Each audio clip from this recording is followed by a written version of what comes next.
और यहाँ की सबसे पहली लीला है जब भगवान ने अवतार लिया और गाय चराने के लिए आए, तो सबसे पहले दिन यही आए थे बांडीवन।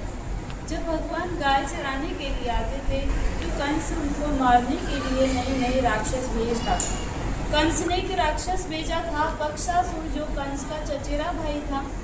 वो आया गाय के बछड़े के रूप में और जाकर भगवान की गाय में मिला। भगवान ने देखा ये तो कोई राक्षस है, तो भगवान ने उसका वध कर दिया। तो ग्वाल बाल कहने लगे, कन्हैया तूने गाय के बछड़े की हत्या कर दी, तू गौ हत्यारा हो गया, तुझे सभी तीर्थों का स्नान करना होगा। तो ठाकुर जी ने सभी तीर्थों के लिए इनको बुलाया भांडीवन। मंदिर के सामने कुआं है, उसे अपनी बंसी से प्रकट किया, उसमें विराजमान हुए। तो सभी तीर्थों ने अपना रूप धर के भगवान को स्नान कराया।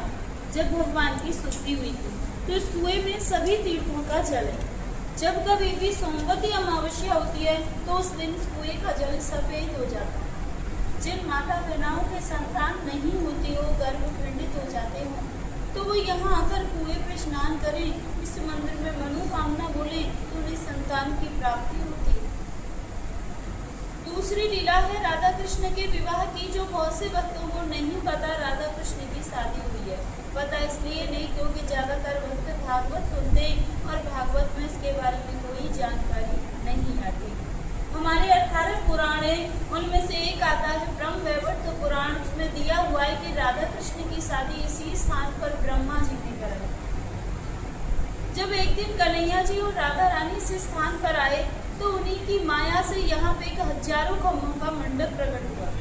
उसमें सभी खम्भे सोने के थे, जो रत्न मोतियों से सुशोभित हो रहे थे। बीच में एक सिंहासन था, वह भी सोने का था, उसमें चढ़ने के लिए 7 सीढ़ियां थी। तो राधा कृष्ण दोनों से सिंहासन पर विराजमान हुए। तभी ब्रह्मलोक से ब्रह्मा जी आते और अपने कमंडल में से जल लेके राधा रानी के श्री चरण कमलों को और उनसे उनके चरणों की भक्ति का वरदान प्राप्त करते। फिर पूरी वैदिक रीति से उन दोनों का विवाह कराते। तो विवाह में सारी रीतियां होंगी, जैसे वेद मंत्रों की, हवन की, फेराओं की। तो लास्ट में विधि होती है मांग में सिंदूर भरने की। जब तक सिंदूर नहीं भरा जाता शादी मांग नहीं होती है। तो आप ध्यान से दर्शन करो, यहाँ पर ठाकुर जी राधा रानी की मांग में सिंदूर भरते हुए। हाथ देखो ठाकुर जी का राधा रानी के सिर के ऊपर है, चुटकी बनी हुई है हाथ में इस तरीके से। ये पूरे विश्व का एक ही मंदिर है जो भगवान के ऐसे अद्भुत शादी के दर्शन यहाँ भांडीवन में होते हैं। नहीं तो जहाँ भी दर्शन करोगे बंसी बजाते हुए हो। यहाँ